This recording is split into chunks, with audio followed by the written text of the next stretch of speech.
Hello, hello, hello, everybody. Today we are going to be sitting down with Dalton Wood, owner and founder of Rack Daddy Minerals, which is an amazing product. If you guys haven't checked it out, you need to get out there and check them out. Today we're going to talk a little bit about strategies on this brood of a buck over here that he's got, and then we're going to jump into some little turkey season stuff, and then we have a little teaser. So we'll get it started with Dalton. What do you think, man?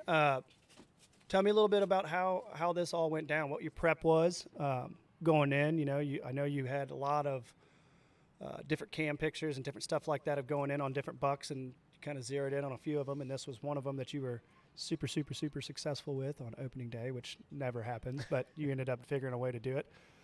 Yeah, tell me a little bit about how that worked out and what your plan was going into that hunt. All right. Well, first off, I want to thank you for having us on. Oh, dude, anytime. This is cool to get out and talk with people about this stuff. So, yeah. So this is a deer. You know, we had him on the farm last year's. Had a bunch of good pictures of him. Knew he had potential then. The other kid that hunts the farm with me out there actually had it in the plans to shoot him last year. It just never Right. lined up for him. So on that's Hunter. You know, Oh, the kid that yeah, we have yeah, on staff. yeah. So. Hunter Howard. Yeah, Yep. Hunter Howard. Yep. So he had plans to shoot him last year, didn't line up, and then actually the sheds there. That's the sheds from that deer from last year. So He made a significant jump. he made a pretty good jump. Of course, you know, we was pumping a crap ton of minerals and supplements to him. Yeah. Doing a lot of supplemental feeding year round, keeping the mineral sites fresh without boogering it up too much. What I did was obviously cell cameras. That was a big game changer for me having those this year. Knowing what was in the area without going in there and bumping stuff out, checking cameras. Yep. And this spot here, I made it a point to stay out of there. The only time I would go in there was midday between 12 and 1 Okay. in the middle of the day. That was it, because these deer it's crop fields over there, and there's not a whole lot of woods, so Getting in they and getting see out can be kind of a bummer. Yeah. oh yeah, access Especially- is super hard. Yeah, and access. We was talking about that last week with my buddy Corey. You know, he completely switched his whole farm around after boogering up 190 incher. Well, he didn't really booger it up. There's a lot of pressure out there, or out in that little area. He's got 19 acres. He's in a sliver. It's great. But he was talking about how he changed all of that with access, and it made the world of difference on his place. But if you don't got good access, you got to find ways around it. And like you said, going in at noon, you know, when they're bedding down, doing their own thing, Yep. or traveling those corridors, you know, when they're midday.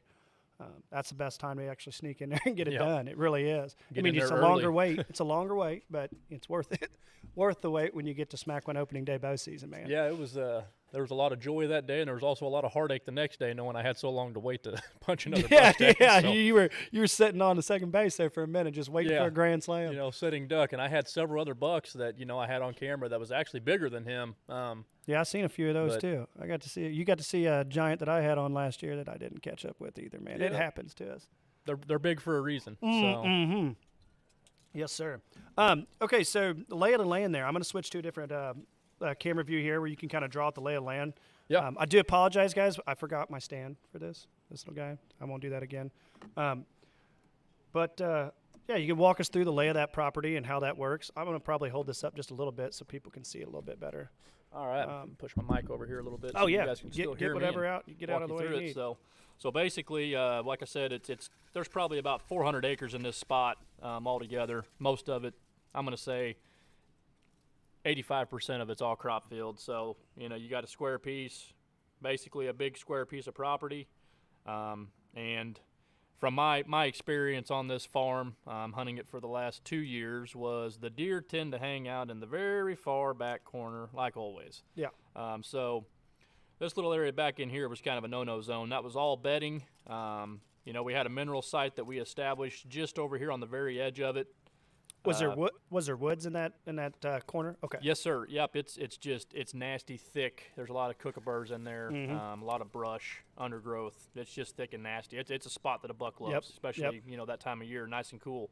So the wood line kind of comes out like this, wraps back around, has a little finger that comes out, and all this stuff here is all wooded area. So, and it kind of sloops back around. And all this in here was all beans. This is all beans last year. It was beans the year before, and if we're lucky, it'll be beans again this year. So. But this core area right here was the focal point for me after figuring out the farm, knowing how the deer were moving. I placed cameras all over it and just studied the farm. And this general area right here was always a good spot. The deer tended to bed here. There's a big lake that runs off behind the property over in here. Ooh, so that's even better for like pushing him does and stuff back in there. Which Yep. you shot him early season, so you weren't really necessarily waiting for that. But yeah. Yeah, so we about 3 weeks before season started, my point of access was always come in, hit this point of this finger, and walk the wood line down and around. Okay. And of course, this would be north, and this is your south, west, and east. So obviously, there's two good winds for me, and that's an east and a north wind. Yeah. So in Yeah, the summertime, that's perfect. sucks, right? Though. Yeah, East summertime, wind that'd be a pain. East wind kind of was a tough one, but that's what I really needed. Well, opening day, guess what I had? Yeah, An east wind. So I jumped on it. I slid in there about 5:30 that morning. So let me back up here. 3 weeks before season started, right here's where I pre-hung a set 3 weeks before, pulled the sticks down and everything. It was just a lightweight Hawk helium stand that I'd bought, had one laying around the garage and stuff, so I threw it up there in the tree.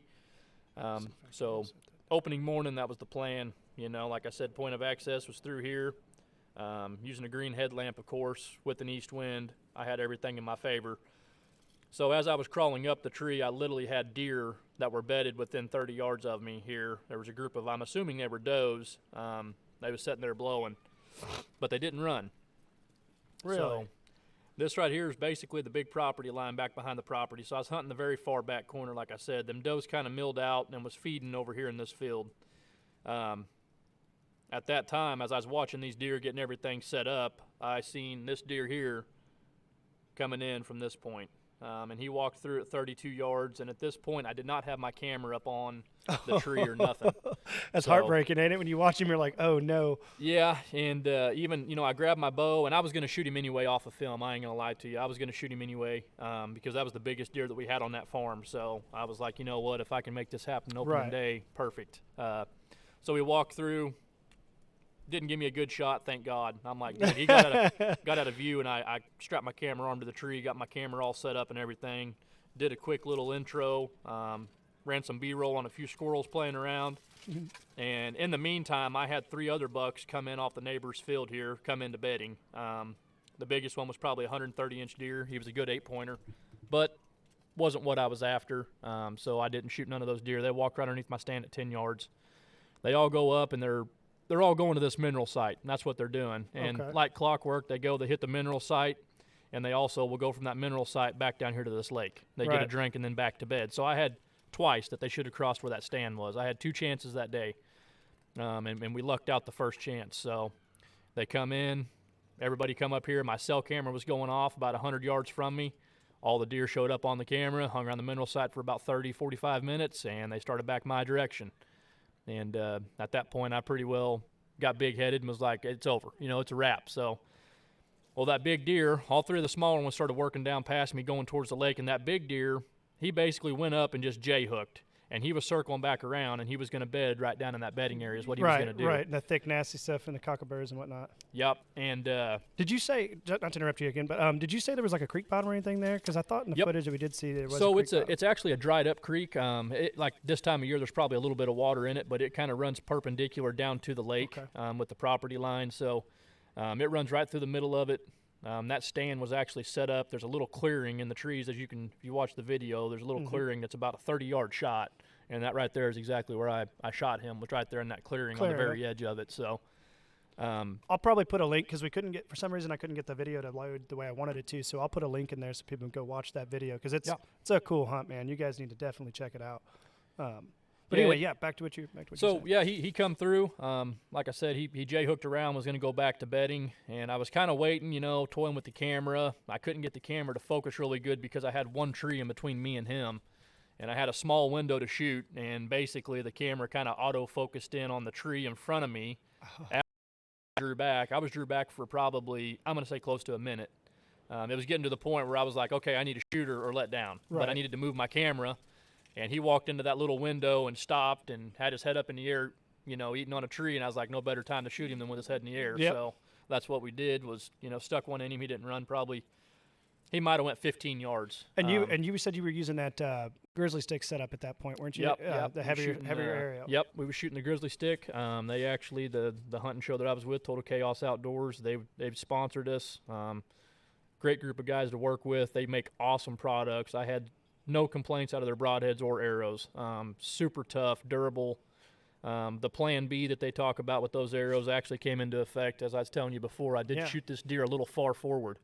It still managed to get the job done. But did it actually go through like his shoulder bone, or did it? No, I think it cut his throat and his main artery. Oh, okay. Is what I think it actually cut. So it went right in the corner of the vital V. I shot him in the far front shoulder, and it come out the front of his other shoulder. So it was pretty far. Yeah, it was definitely in the vitals then. It was definitely in the vitals. But yeah, he didn't make it 15 yards. But I mean, let's just say if I would have been using one of my expandables, I would have caught that shoulder for sure. I think. Oh, for sure, yeah. And it probably wouldn't have had such such good penetration. Yeah, yeah. And that's a lot of people are moving away from the mechanicals. I still shoot mechanicals. I shoot the G5. I think they're the dead meats. Yep. I use mega meats on a crossbow with the girls, but and I've never had a problem with those. They're smaller heads, so I think that's probably got a lot to do with it. But and the way those things they retract well and they lock. But I'm gonna make a heavy setup this year too, because I am gonna be hunting like some swampy ground and some other places that I wouldn't normally hunt, and it's gonna be a little bit more underbrush. So it's good to hear that I might have to check out those guys. You heard me, Grizzly Stick. Check me out a little bit. Maybe we'll do something together. Shout out. Shout out, Grizzly Stick. They take care of you too. They send you free products and stuff. Awesome. I mean, it's not 25% off or something. Like, they take care of them. Awesome. But them guys have made hours and hours of footage with them. The guys from Total Chaos are super good guys. I'm still really good friends with them. Still hunt with them. I just kind of went to doing my own thing this year, doing my own editing, making my own videos, and having fun with it. No weight on my shoulders that way. So yeah, that to perform. We had a conversation about it the other day. We was talking about that when we was videoing each other the other day, and that is that performance peak. I went into a couple different events last year where it was competitions, and I think I boogered up a spot or two trying to make something happen on a on a dime, and because I knew there was some big bucks in the area. But yeah, that whole taking that time away, I was talking to a guy from TPO today, those dudes too, and they were saying the same thing, man. It's hard to mix hunting with, videoing and performing and being somebody. But yeah, it's acting. I mean, that's what it boils down to. Yeah, you're an entertainer, role, man. So. You're an entertainer. And part of that entertainment comes with, having to watch that buck walk by sometimes. But that's the hardest part. I mean, I have my cousin, he hunts for Team Radical, and they shoot some big deer, and he's had some where he's like, man, I had to walk 155-inch deer 2 times before I get him on camera. I'm like, oh, dude, I don't know if I could do that. Nope. You know what I mean? Like, not this old he's boy. toast, I'm shooting him on or off camera. On or off That's camera. all there is to it. And my hat goes off because those guys with TKO, that's how they are. If they can't get it on film, he won't shoot it. I mean, right. Well, they've got the heart for it and the drive and the motivation. And unfortunately, I'm not at that point. I've got the 3 kids. They all love to hunt. So I mean, it's getting to the point where Dad's probably only got a couple more years of getting out and pushing this public ground and running and gunning and having a blast for me, because once kids get in it, man, it's hard to turn them down. Game over. Man. I'm going to be a cameraman. So it's pretty well where I was at last year with my oldest daughter, Britley. She's a little gun shy, so we're working on it. But she's a straight killer with with a crossbow, man. Yeah. She get after it, man, and she loves it. Which we're going to be doing a youth portion. I don't know if you're going to be with your boy this year at all. If he's going to be in the blind with you during some youth season stuff. Oh yeah. I might have to come down and help film a little bit, get down here with you guys. Yeah, I'm going to do a youth Turkey. portion. I'll be going up north to guide a couple hunts for Rustic Creek Outfitters up there sweet. for some youth guys next weekend. But none of the kids really, the youngest 2, the 2 and 3-year-old, they're the 2 that's really hardcore, all about shooting turkeys, and they want to turkey hunt and all this. So I'm going to take them out, but I'm going to take them regular season whenever I can shoot. Right. And unfortunately, they make that law in Missouri where 6 years or older to be able to legally hunt. So even though my 3-year-old, I mean, with that crossbow we got him in the bog pot, I mean, 30 and 40 yards, he's shooting 3-inch circles. Yeah, you were showing that last year. I seen that with before you guys went hog hunting. Yep. Yeah.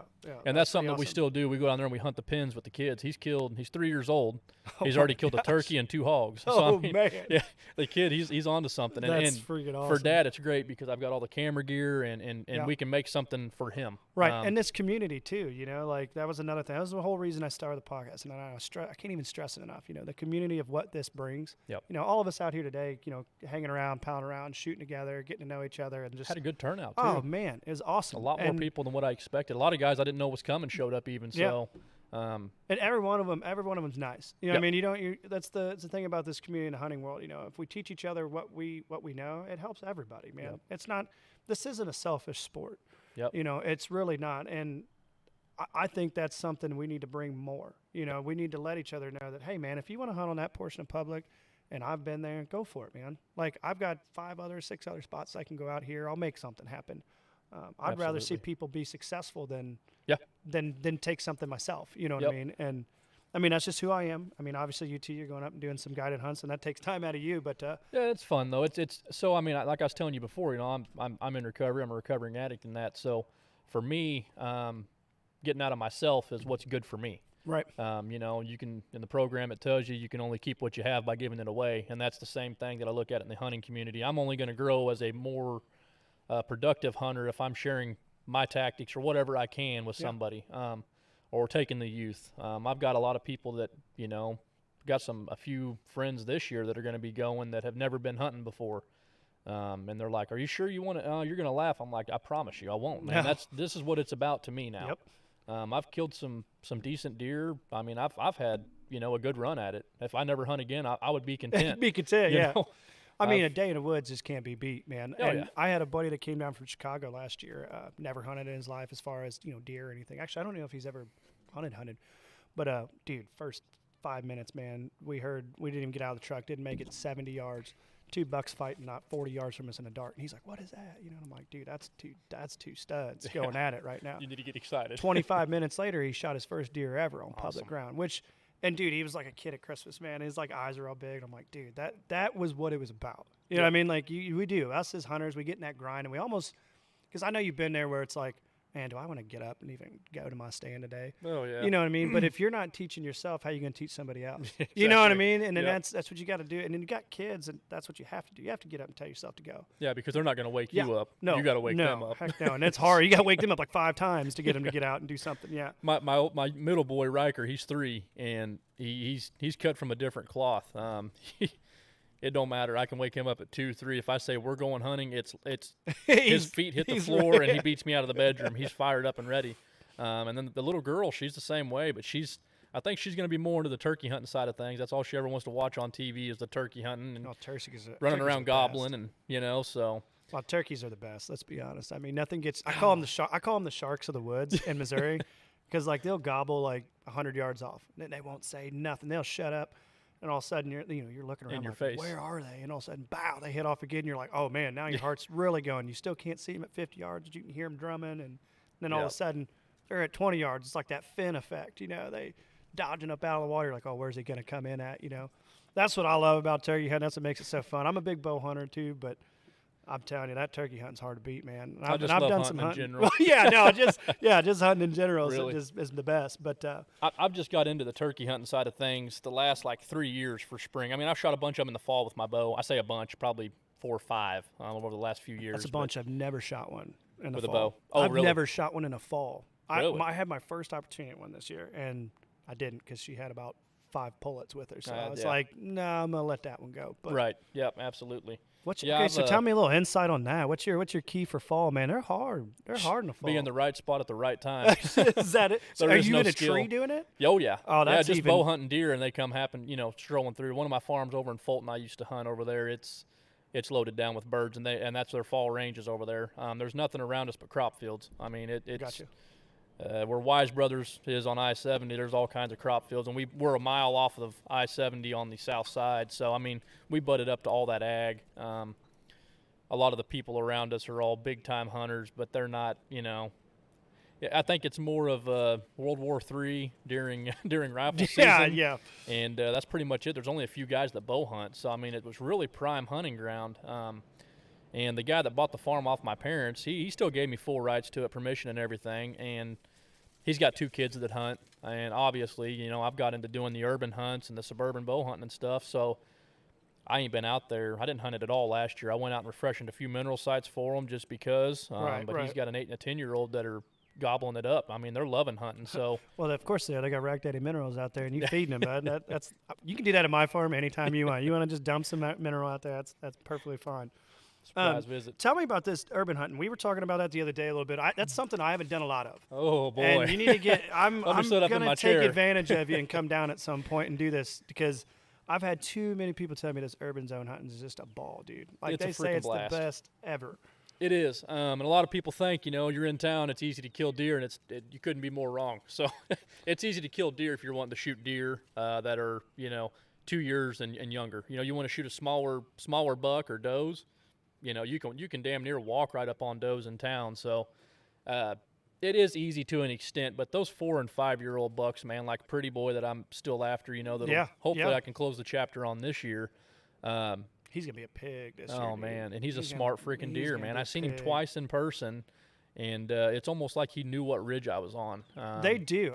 I got something to tell you about that. So that big Evander buck that I had last year, probably pushing 180 inches. Oh, yeah. I definitely in the 160s, 70s. For sure. For sure, without Yeah. a doubt. Maybe he could have been in the 180s. I don't know. That deer, dude, 4 days before the season, switched his home range.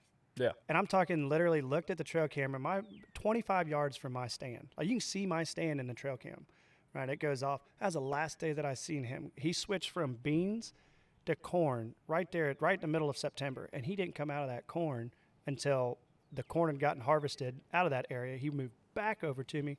But I watched him walk around 2 of my stands walking in. I was walking into a spot, okay? And I was going to get into a spot where he ended up walking through it probably 50, 60 yards. And I was actually going to get in that stand. And I was walking up through the creek, and I seen him, so I stopped. And I just knelt down in the creek, and I was watching him. I watched him get to a point and literally walk around a stand. So, and I don't care what people say, call me crazy, whatever. He knew. I swear he knew. I don't know if he smelled my scent from putting it in or whatever, because it was like August when I did put that one in, which was a little later than I wanted to be. I don't think dude, it's that. He knew. I think if you had a mobile setup, you hunted from a saddle, them old deer are wise, dude. They'll pick a tree stand off in a tree. Them old deer ain't dumb. Oh, dude, I don't know what my deal was honestly, with him. I think if maybe you try a mobile setup, a hang and hunt, you still have your regular tree stands, but that's what's so nice for the saddle setup for me personally is, it's nice to crawl in a tree that's already hung. Yeah. But at the end of the day, it depends on what you're going after. A deer like of that caliber, that deer's, he's got to be 6 years old. Yeah, I'd he's say. probably. I would say between 5.5, 6.5. I'm not sure. I'm pretty sure he was 4.5 in 2020. And he might know something that he might have seen that stuff. I mean, and those deer are smart. They will pay attention to that. Well, it was a ladder stand too. Yeah, so that's even worse. that was even worse. Yeah. One of them was a ladder stand, and my buddy Chad talked about that. We touched on it a couple weeks ago. I said, you think they really picked those off? And he's like, I don't know. He said, I've never had a problem with them. And I said, well, they could be just used to those. And he goes, but I don't hunt a lot of mine like that. Yeah. And he goes, and they don't see me in there.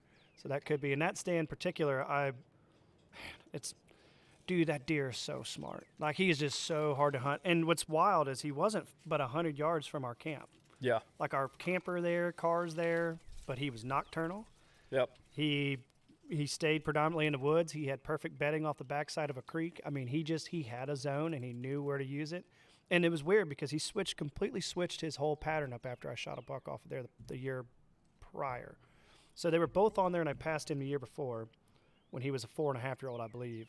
I don't think he was a 3.5. I got a picture I'll have to show to you sometime. Yeah. But you might be better at judging it. Pretty sure he was 4.5 at that time. And last year, I'm pretty sure he was 5.5. His back isn't super sagged yet. It's got a good sag to it, but it's not like, his quads ain't as big in the back. Right. But anyway, yeah, he just went off into a weird spot, and I know that the spot that he did go, there's no hunting pressure in it.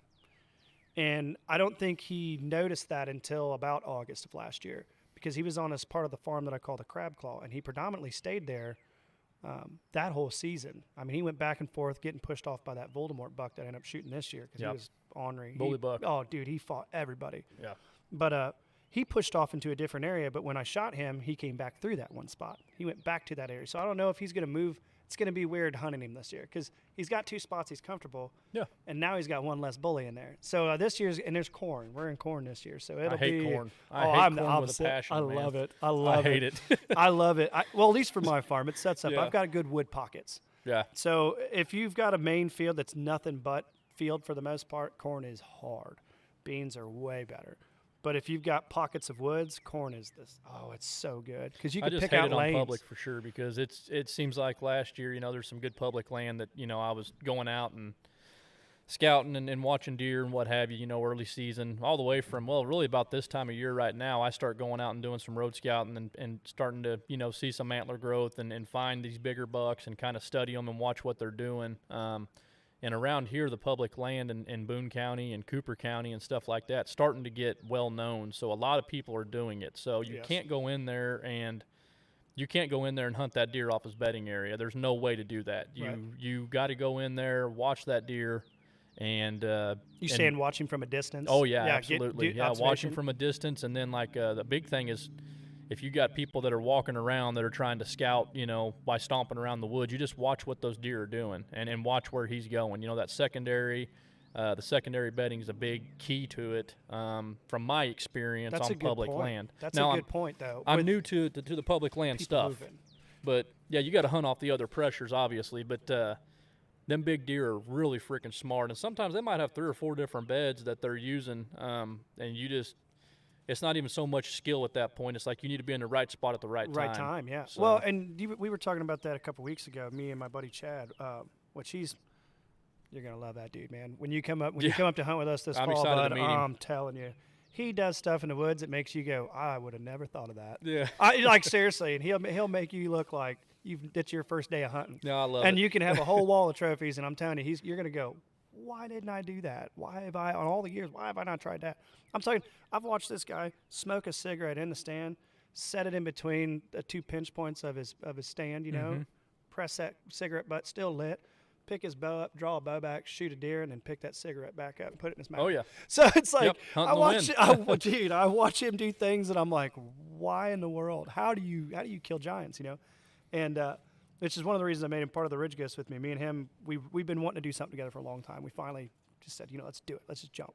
And we did this year, so we're pretty excited about it. But you're talking about those different areas, where they have multiple beds Yeah. in a specific zone too. So I've had people talk about, fall and summer homes, but nobody wants to talk about that within those fall and summer homes. Mm-hmm. The 150 acre property, you're lucky to have 2 mature bucks on it. You're lucky to have 1 mature buck on it for the most part. Yeah.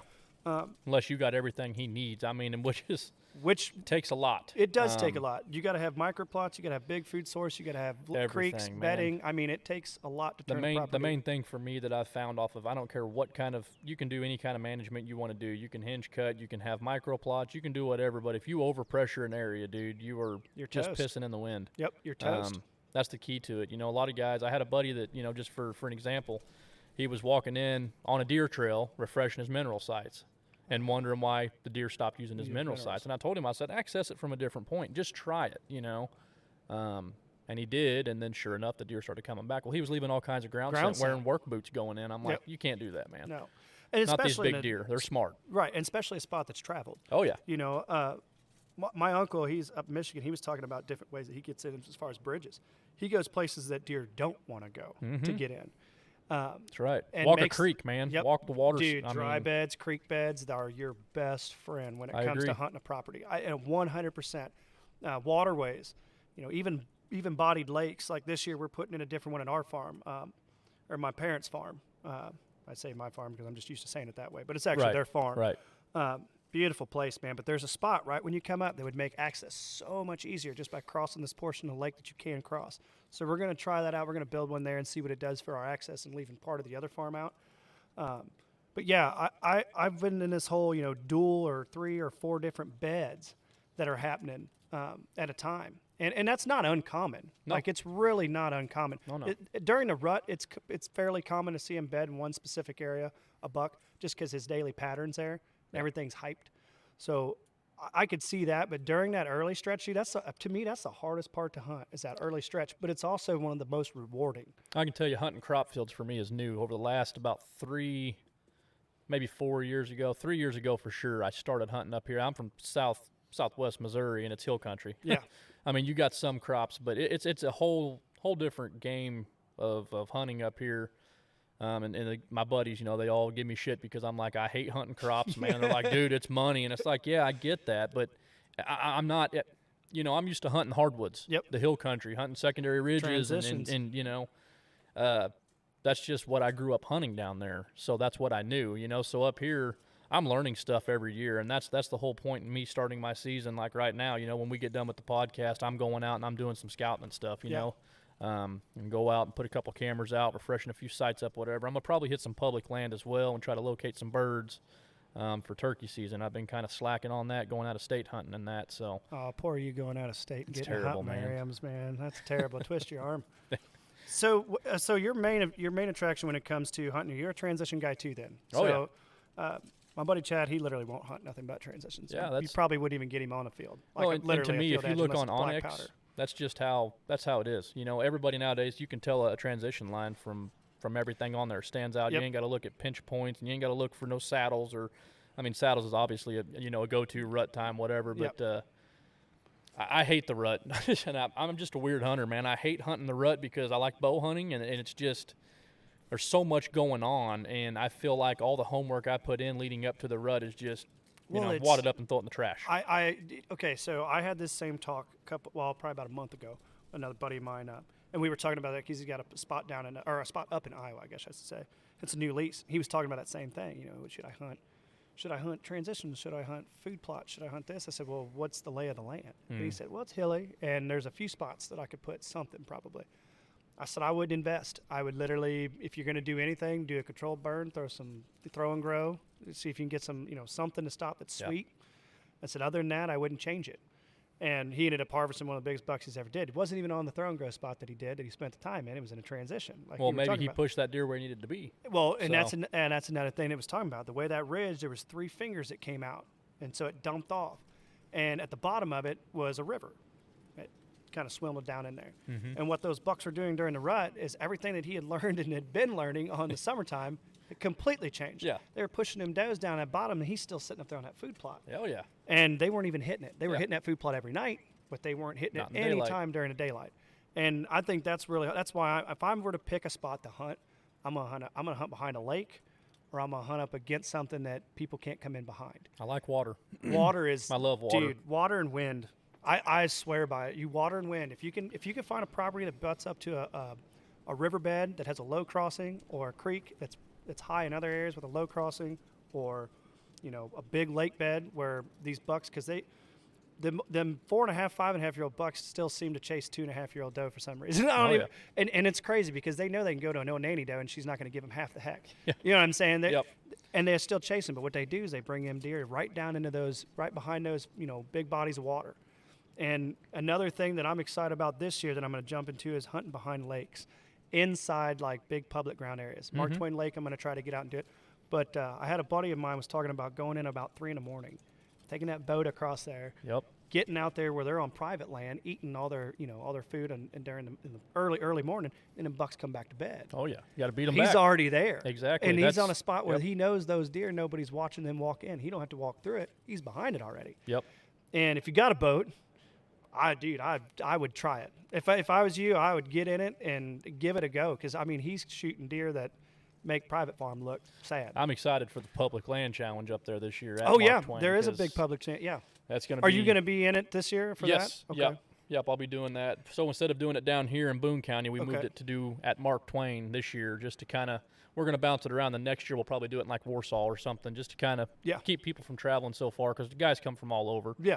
And Well, it each had year like it's- 1,000 people or something. That was when I was looking at it the other day, I think I want to say it was over 1,000 people that were talking about it, like Yeah. or well that are following. Yeah, it that are anyway. in that. Yep. Yeah. It grew. It was just a small thing that I did here 3 years ago. Started doing it, and then the last 2 years, Blown up. it's doubled in numbers both times. So. So a lot is there of guys- prize points for that? Or is there sponsors going on? Yeah, I've got people that sponsor it. Just usually smaller mom and pop shops. Of course, we throw in stuff for them from Rack Daddy. And it's just for fun. It's not. Right. There's nothing. Nothing no to lose, clout. nothing to win. Yeah, I mean, if you guys want to, do something on the side, bet your buddies, $20 for the biggest buck, fine. Cool. But we don't have any kind of financial anything involved with it. No money, no currency, nothing, because Well, I guess in they had- Missouri they get, it's a gray area on what you can do and can't do, because it's Right. considered gambling. And so we just got rid of any kind of anything. It's come and hang out. I got sponsors that sponsor it for free. And of course, you're winning what you're winning. So, Well, heck, I might have to jump in on this too, and Yeah. whoever shoots a buck on there, maybe have Well, like last year big I buck was- pictures and do a podcast with them. Throw yeah, that in there for definitely, free. man. It would be We'll cool get to have together you and come and figure set something up. out.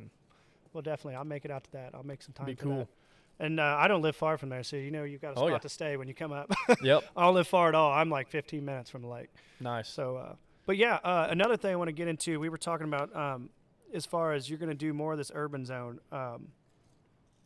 What season do you typically love to go in urban zone? I know you talk a lot about early season, and that's because you're a bow hunter and for predominantly. But Yeah. is that just because you're a bow hunter predominantly, or does that have something to do with the urban zone itself? Yeah, it's because I'm impatient and I'm a very aggressive hunter. Honestly, that's me. Gotcha. I'm not scared. I will stomp off in there and push the envelope. And I think that's where a lot of guys fail, is Right. they're afraid. Oh well, I don't want to bump that buck. So yes, it's bad, but also it's good, because especially if you're hunting these suburban areas where I'm hunting property that I've got permission on, but I've got people trespassing all the time on it. Right. It's just inevitable. You got these people that, just have no respect nowadays, and that's what they do. So I do deal with that a lot, with guys coming in and checking shed traps, and, it's whatever. It's part of it. I don't let it ruin my hunt. Well, you but can't. You know what I mean? I mean, you got to hunt it like public ground anymore, Yep, man. yep. It's getting to be ridiculous over here. The Seek One guys have really made it such a big deal the last year Yeah, or two. They blew yeah. it up. Now everybody's doing suburban hunts, which Right. is great. because Deer it needs numbers to are nuts. happen. Yeah, the deer numbers. Iowa did that whole. I don't know how it works 100%, but I know they have an urban zone tag, Yes, and you got to earn it. you earn it. Yeah. Yes, from what I understand, you earn it. I don't know the full specs on how that works, but you earn it. I think that's cool. Like, We should do that. Missouri should be get all over that. Yeah, I mean, because with these my city wife's- hunts, it's like I think I tagged 10 deer altogether the year before, and I think I killed 7 of them off of city properties, just getting the numbers Really? down. Well, hell, there was like 300 and something odd people that were doing these hunts, and there was only 19 deer checked in, and I checked in 7 of them. I'm like, Oh, oh man, come man. on, guys, Well, everybody wants to. Okay, this is something that I've kind of run across with talking to new hunters. Everybody wants to shoot that. Oh yeah, And I got nothing against that. If that walks out in front of you, shoot it. But we've got to get at some point. Us as hunters, we've got to teach more people that a deer is a bonus for one. Every time you go in the woods, you're going out there for the woods. Obviously you're going after deer too, but the deer is a bonus, point blank. And whatever gets your heart pumping, shoot it, guys. Yep. Whatever gets your heart going, shoot it. Don't be afraid of what your friend's gonna say.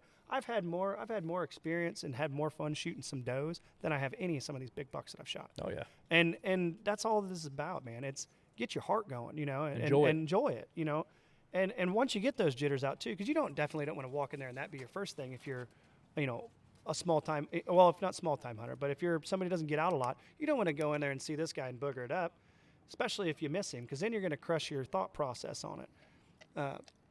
Shoot that doe. Take a couple shots at the doe.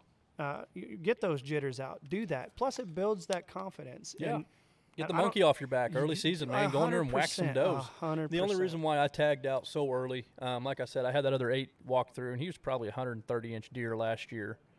And I'm going to be honest with you, bow hunting, that's one of the biggest deer. That's the biggest deer I've ever passed. Right.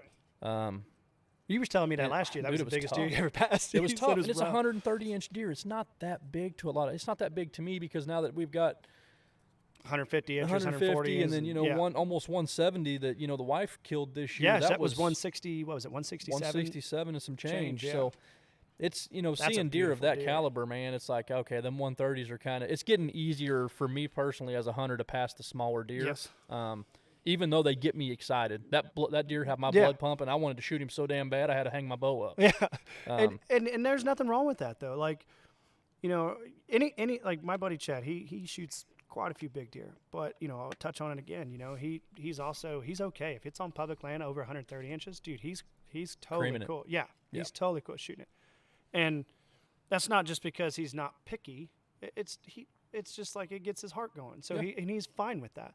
If a a nice 200-inch deer walks out in front of him, he's like, Cool. awesome. You know what I mean? Yeah. He just don't get nervous. Don't let any of that type of thing bother him. And I think that's where you're supposed to be. I think as hunters, we need to understand that it's not just about the big buck. I No. mean, it's great. It's a bonus. It's awesome if you can have it happen. My buddy Corey this year, his son shot a giant. I mean, dang near a booner, bud. I mean, 150 some inch, I think 55 or something like 155 or 156. Big. Thing had like seven and some change bases. Which Nice. that one your wife shot this year was 8.5, yeah. oh, it touched. It almost. Well, it might have. It was looked. close. It was close. It Like had his that base little is 2-inch kicker off his base. almost touched, which was incredible. That's a beautiful deer. That's probably one of the prettiest 10s I've ever seen. Like, Yeah. like he's tacked. Everything's perfect. Everybody was after that deer. Oh, and that's what made it even funnier. I didn't even know about that deer, and I was after that deer. That's all I'm saying. Like, that once was everybody a beautiful found out buck. that deer was dead, I had people calling me I didn't even know. No, yeah. Oh, dude, where'd you shoot that deer? Where was that deer shot? Everything. It's like, it's all about and the places that I got permission on where that deer was killed is people have knocked on those doors a million times, I guarantee you. They didn't know how to present themselves. Right. That's the key to it, is you got to know how to present yourself. You can't just bum rush in there and be like, let me slaughter your deer. Right. That's how these guys are. And they kept getting kicked down.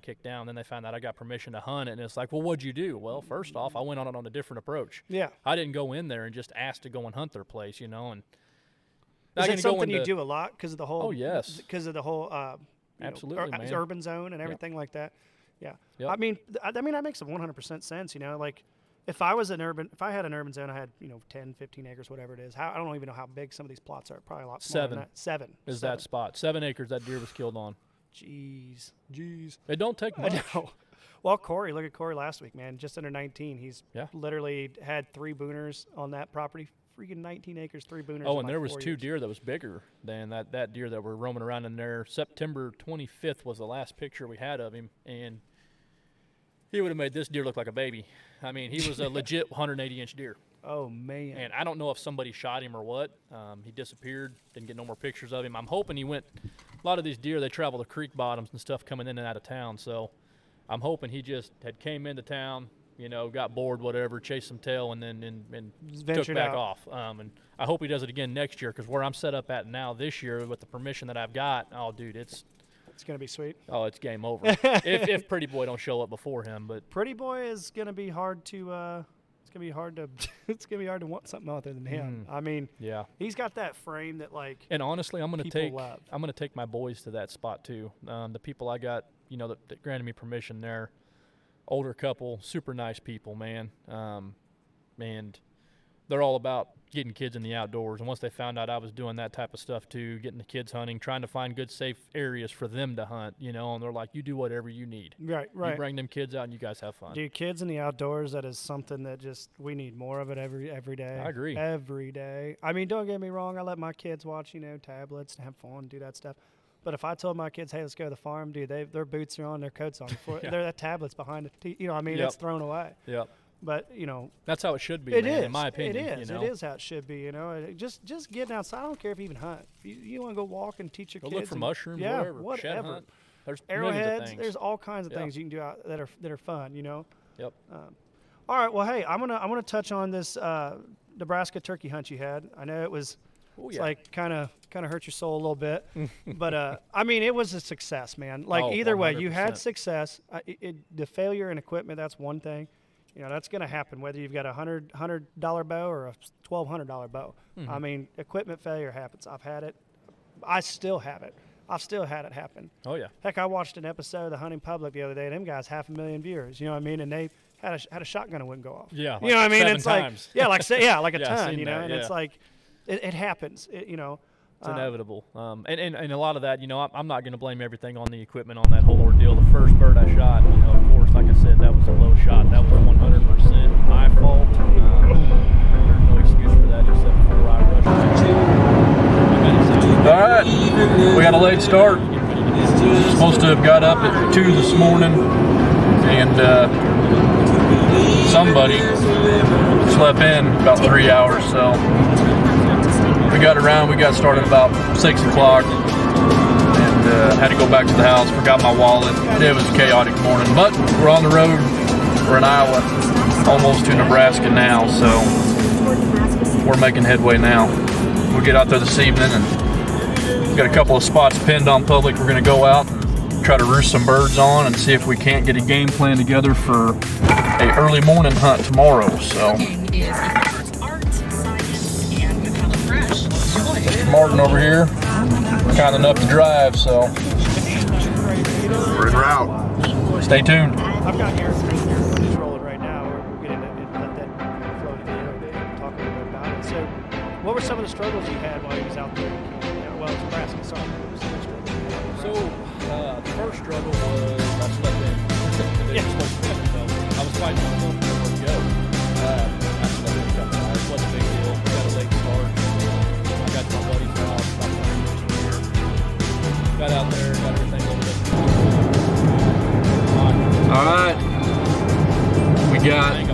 50 miles to go, so we did make it out here to Nebraska.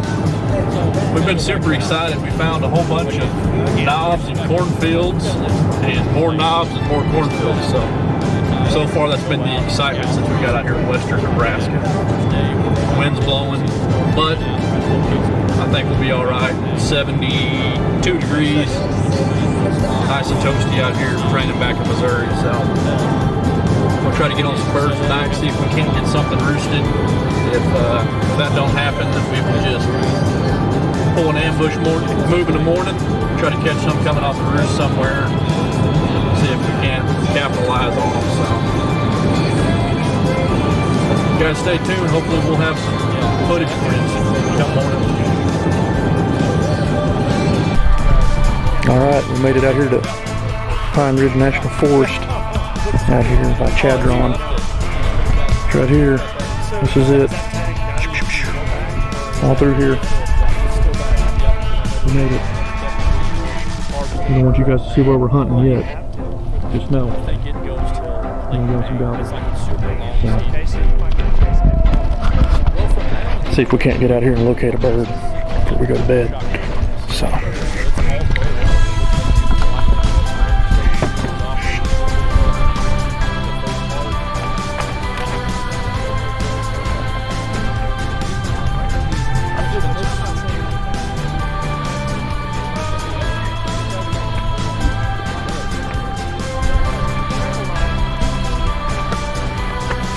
What's going on, bro? Go find a bird? You have to shut your door.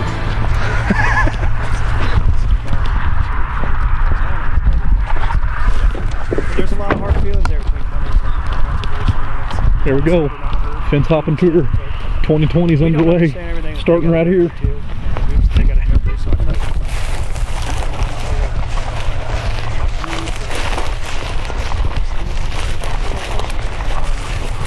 Get up here on this point.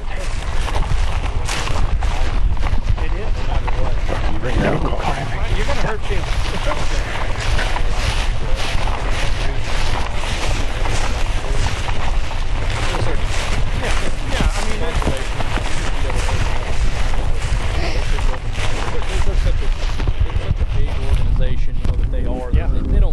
Are one little person that says, "Oh well, I hate everything that you're doing." They're like, "Okay, you know, whatever." Yeah, we're still gonna do it. So, and the relationship between hunter and conservation, it's got to change, it's got to grow. I mean, we got to figure out some sort of program so everyone's okay. I think a lot of it's just, I think it's kind of county. Yeah, that is I know too. a lot of people from surrounding counties of us. That, I think within counties though. I think even within, I think per dang near per public land. Dude, for public counties, it's good to have better agents. Really? I mean, personally, I've established a relationship with them, and I've talked to them outside of, oh, hey, All of them.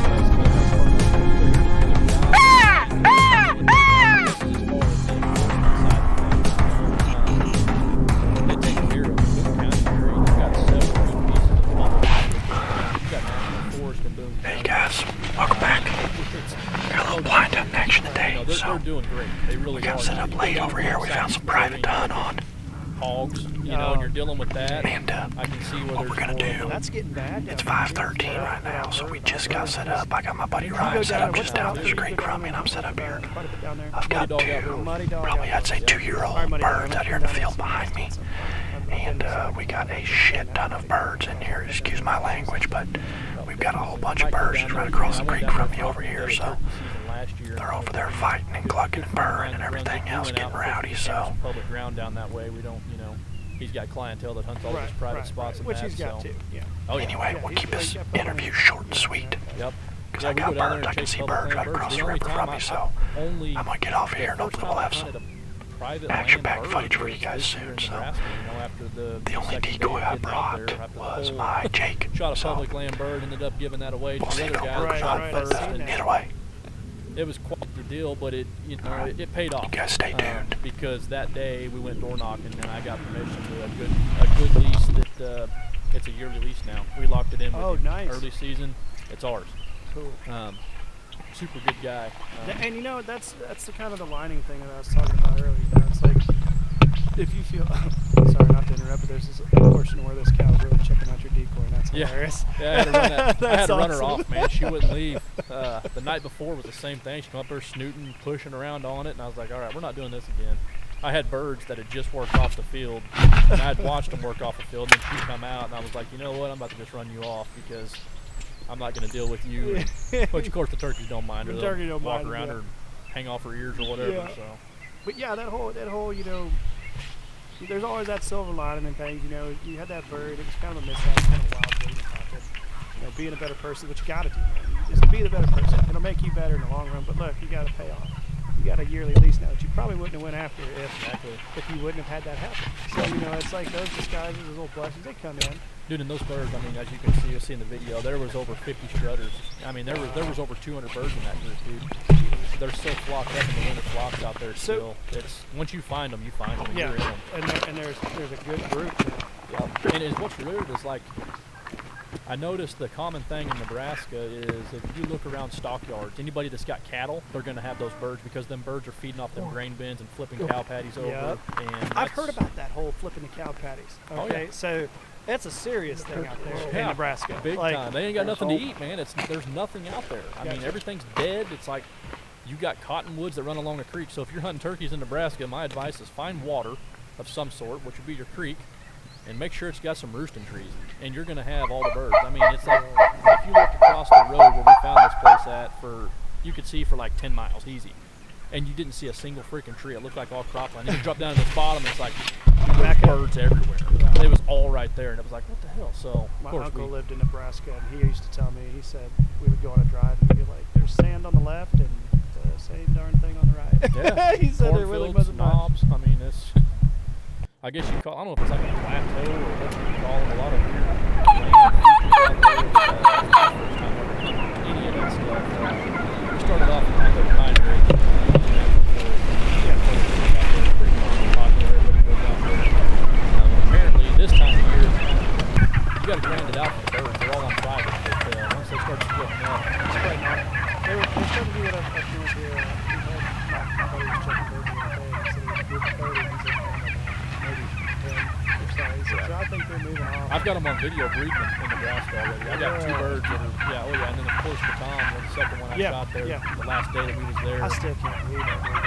I really cannot believe that. You know, I'm not one to point fingers at any kind of equipment or nothing like that. I'm not going to say anything. Maybe it was just a terrible shot, whatever. Needless to say, that bird got away.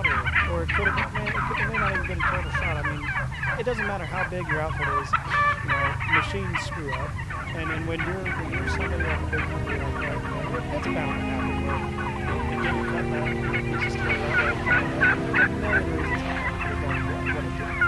And I mean, it sucks, you know what I mean, to have that whole thing. You got to do the whole home. You know what I mean? So you got to do everything. You got some time. You can be on So is it predominantly males in that area? Oh yeah, there was some hybrids over there. The first bird we shot off in public, and that was a hybrid. Tan and white. I think it was more of a hybrid, but the other 2 that was shot was that one I shot the last day was 13 feet away. It was right there. Right at my yeah, like I said, I haven't edited that second video yet. Because it's a cool one. I mean, that's right here. It's 5-30 seconds. You know, that bird's flopping around. It snaps really fast. And he just, you think maybe he got caught up on something? I grid search that first place. The only thing I grid search is the neighborhood of CRP from the creek bottom all the way over.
but still I do new. everything. Yeah, I'm still real new at a lot of it. And I don't do nothing too flashy. As you can see in the videos, it's Oh, just yeah, you it's go from great scene to footage. scene. I might put in there, Nebraska 2022, And honestly, locating birds. I don't think, like me personally, I don't really like a lot of flashy stuff. If I'm watching content, I want to be with you on the hunt. Yeah, simple, That's dude. all. Yeah, keep it simple. I want to watch the Sweet. hunt, man. I don't need all the extras and Yeah. the whole pop into the screen, pop Well, out. I and mean, like there's YouTube certain will things, actually, but they'll take care of all the fill-in stuff for you every Yeah. time that you get tired of watching promotion. That's Yeah. because of them usually. So I try to keep, and I don't know if they do that on my videos or what. I'm not sure. I haven't really watched it too many times to see, but them throwing in commercials and that, to me, that's kind of okay. Let's Right, skip right, this right. ad, whatever, get through it type of deal. So I want mine just to be cut to the chase. I mean, just like both of these hunts, yeah, of course everybody wants a successful hunt, but this is it, dude. This is reality. This is how my trip Yes. went, and I'm not going to try to sugarcoat it. well, there's beauty in failure, man. And that's one thing that I've said, not just with hunting and life in general, but if you go out there and you fail, you learn something. You know what I'm saying? And why hide that? Why hide the failure part of it when somebody can learn from it? Because if they go out there and they think, I'm going to go there and do what you did and do exactly what you did, you already showed them what you failed at. Yeah. So therefore, you helped however many people that viewed that. Oh man. Because that's what I did, and it Let didn't your work birds out. come in. My advice and hard lesson learned is let your birds come in. If they're going to whoop up on your decoys, let them whoop up on your decoys, dude. Yep. I You got know, impatient. I had those birds the first day. That first bird I shot, he was like 12 yards. I mean, it was super close, and I was so nervous in that blind because I use a Rhino 180. It's see-through, and you got a lot of light casting into it. And I was super nervous to pull my bow back. I mean, hell, you can see I had 40 birds around me right there. Oh, so. every bit of it. Deer too. Yeah, the deer were just like, Yeah, the "What's deer up?" are there too. Shoot a bird, and they're just kind of out there chilling in the field. Like they wasn't too concerned with it. So everything was that. But that right there, that's the exact example of what I'm talking about by not having pressure. That old boy does not allow any gun hunting at all on his place. Bow hunting only for people that do come by. He's only got a couple other people that hunt it for turkey, and they come out in April and May. Gotcha. So do they? So they don't gun. He doesn't allow any gun hunting. You say? None. None. Not deer. I mean, look at his nothing. population. Yeah, but look You at know, them birds. yeah, They're just they're huge, and the they're all. pressure is unreal there. There's nothing. I mean, if you walk by, my buddy, the last day we was there, he was coming up to my blind to help me go find that bird I shot. And out come a big old flock of birds. So I text him. I'm like, all right, stop, dude. I got birds coming out, whatever. And there was probably like 40 or 50 birds in that flock. A bunch of jays, a couple gobblers, and a shit ton of hens. Well, next thing I know, the birds work out in the middle of the field, and then he comes up out of the woods. And the birds they wasn't really spooked, man. They stayed Not about like 80 here? yards away from him. You know what I mean? And they stayed in a big flock, and they moved. They you know, move together. Well, I'd say that's probably a lot of the terrain. You'd imagine, but like here, man, dude, that turkey see you from 500 yards away, and it's Yes. like, later, bud. Yep. Like, see you later. And that's another thing, though. I think, as far as our turkey population in Missouri, like, you got to figure something out. As a kid going on public land, it didn't matter. First day, youth season, didn't matter. If I missed one, I didn't even get upset because I knew that I was going to. Like, I knew it. And I was fortunate enough to hunt at that time. And took me. He's really when I got me started in turkey season. I'm telling you, dude, it is not the same. And it's, I don't know what exactly we need to do. I do know that it's probably come down to a funding thing. And that's what's great about THP. Them boys this year they're doing Iowa and Missouri, and I give them all a hat tip. I actually met Aaron Warbritton down here at a football game. Me and my boy did. And it was, He's a good old boy. Dude, he's genuine. He's not some big highfalutin person From a like little town, man. Yeah, Not and far he's from here. down to earth, man. He, we give him a bag of minerals, of course, and he's like, here you go, can you get a picture? And he's like, absolutely, man, be more happy. He's such good people. He's such good people. And like I said, that's another thing about this community. Just we were talking about that earlier. Everybody in this community is pretty good, pretty darn good people. Yeah. You don't. It's rare you find those people that aren't willing to help. And if they're not willing to help, then they're not going to do yourself. Yeah, and I support anything that's around here. Yeah. It's a Missouri thing. I try to always support local, no matter what it is. And a lot of the guys with TPO, More Than Hunting, we got guys from Total Chaos. Is WGO out of WGO out of here? WGO. I mean, all those shows that I sponsor are because that's what it's about. Yeah, no, the community is what it's about. And I think as we grow as hunters together, I want Central Missouri to be like a hot spot. Oh, it already I is. want it to be known. So it's known. I think Western Missouri is known because everybody talks about,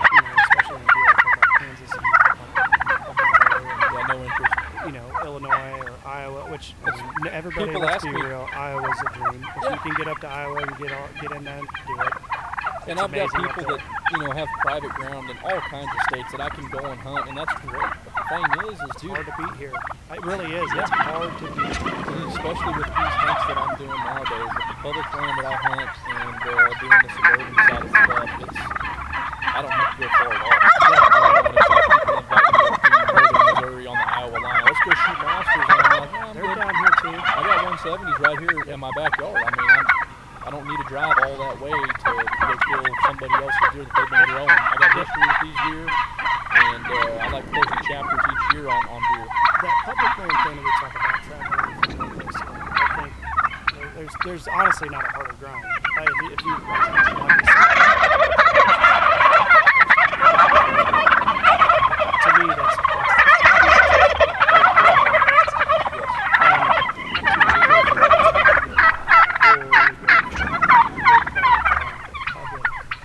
to me, it doesn't really matter where you're going. It's time and time again we talk about what gets your heart going, what makes you excited. Do that. Yep. There's nothing Wow. wrong with that. That's crazy. Like at all. That's it. And that's all you ever I can't believe that bird didn't die. It's just how it goes sometimes. and be okay. I went down to pick him up and he flew off across the creek. So Like, you talk about going up to Iowa. we're going to resituate, Those are dream places to go. Oh, absolutely. come up with a game plan, I got nothing against those dream places. and get back on them again this afternoon. So Minnesota. Even they've all got good deer at some point. we give it to you raw.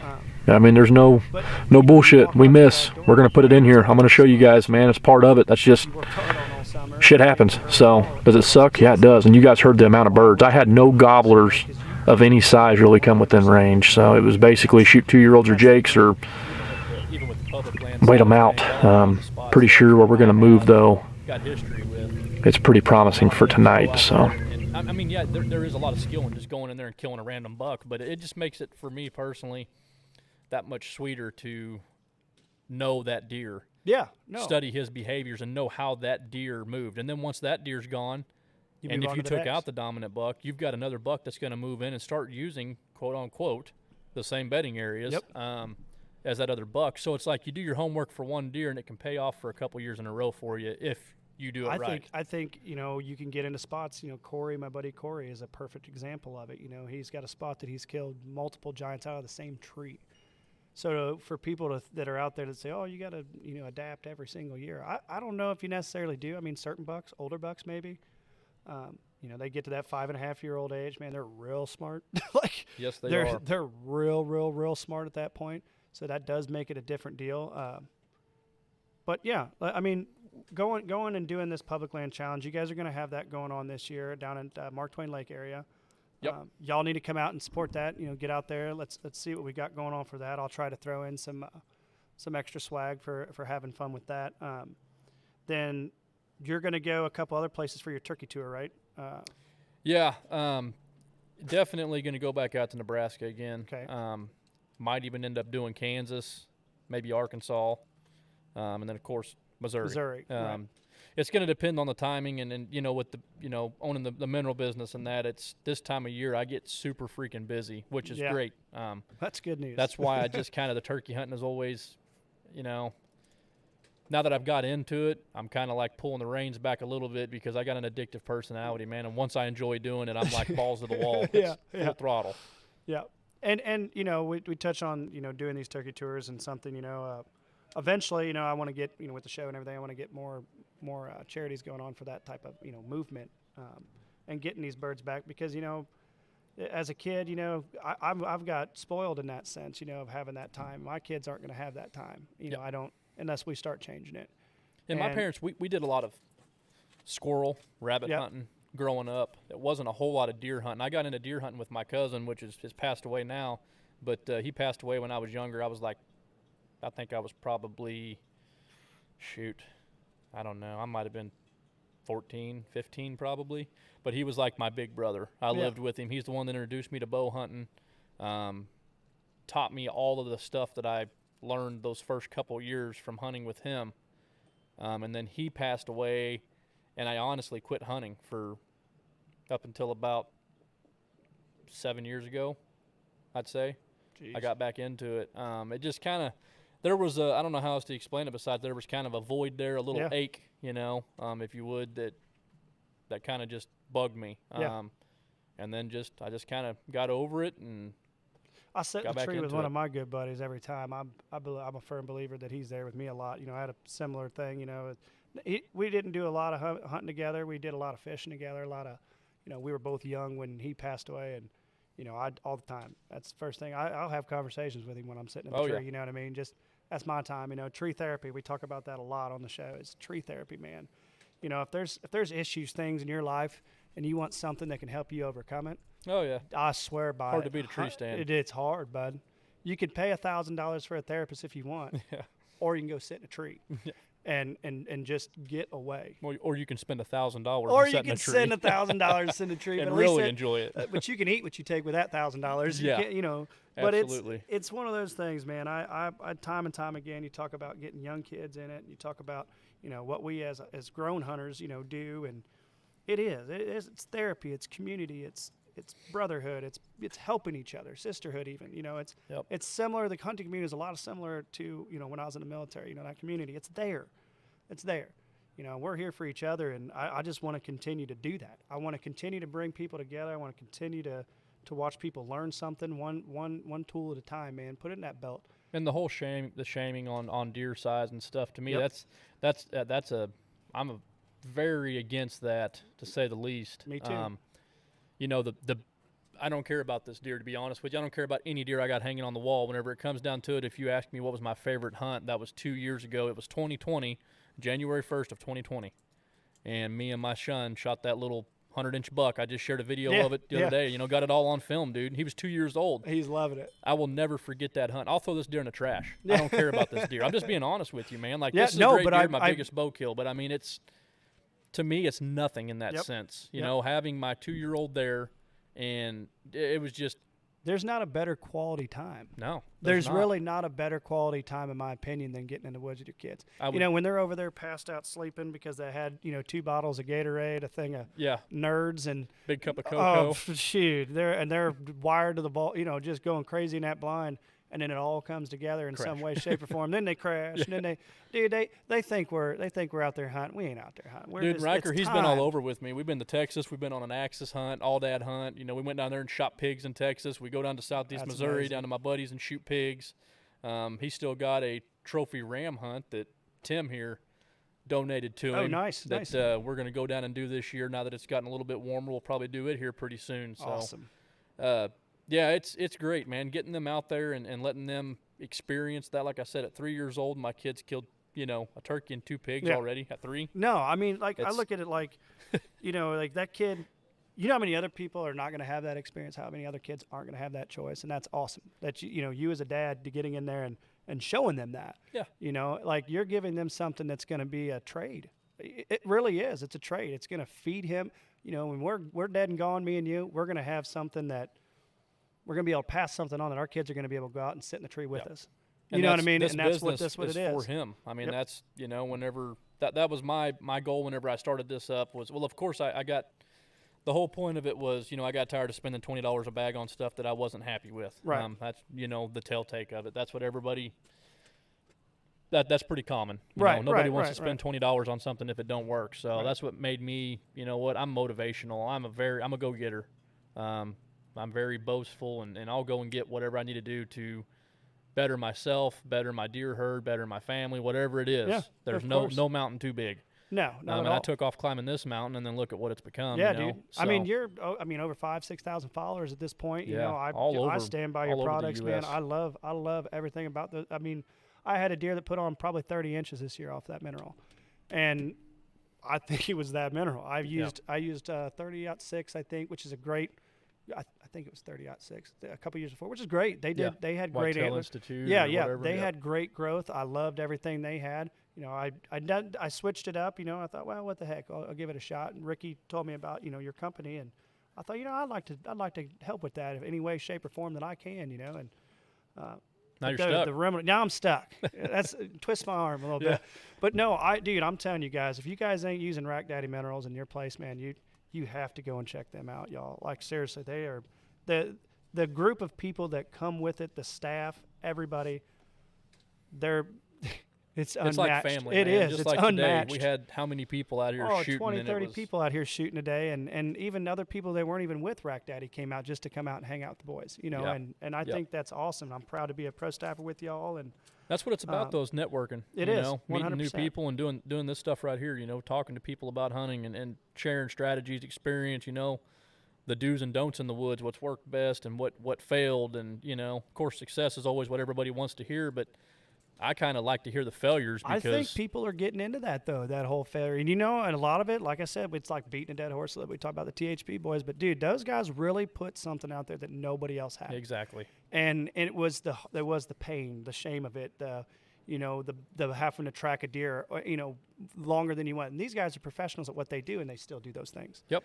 And honestly, you know, it's kind of irresponsible, in my opinion, to go out there and just show the success. Yeah. I love seeing the heartache. I love seeing the, you know, man, that hurt because you've been there, you know, and when you can relate to people in that sense and grow from that and understand what it is to use failure, to me isn't failure. It's more than success. Exactly. I Yeah. think failure is more important than success. It is. Criticism's more important than success. You're right. I agree. And if you can do that and go into the woods with a good attitude, dude, you ain't gonna beat it. I'm telling you, you're Because not once gonna beat it. if you do like I did, let's just say I rushed those shots on those birds, I guarantee you won't catch me rushing a shot like that.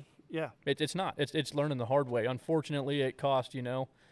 I'm not one to waste game. I'm that guy that people will call and say, "Hey, man, I've got a deer. You know, anybody looking for meat or whatever?" And it's like, "Well, I'll take care of it. You drop it off at my house, and give me your tag, and I'll make sure that it gets to a family that needs it." I don't like anything going to waste. I did at that all. last year with 3 different deer with buddies going on the road that travel. I got a buddy that's a snowboarder that travels around. He spends most of his time in Colorado, and I told him, he said, "I think I'm gonna bow hunt this year with you." And I was like, "Dude, heck yeah, man!" And I said, "You just trying to fill the freezer?" Because I'm after freezer queens. Total point blank. He's like, "I'm after freezer queens." He's like, "If Buck walks out, cool." But and we did. We ended up getting him 2 deer. He's still eating on it. And he's getting ready to come back here in April. But anyway, we should probably wrap things up. Get going. I do want to give a little shout out to the new show that I'm going to be having called The Ridge Ghosts. It's going to be me and a good buddy, Chad Vineyard, that put it together. Been wanting to do it for a couple years now, and finally we was like, you know what, let's just do it. So we put it together. We are going to have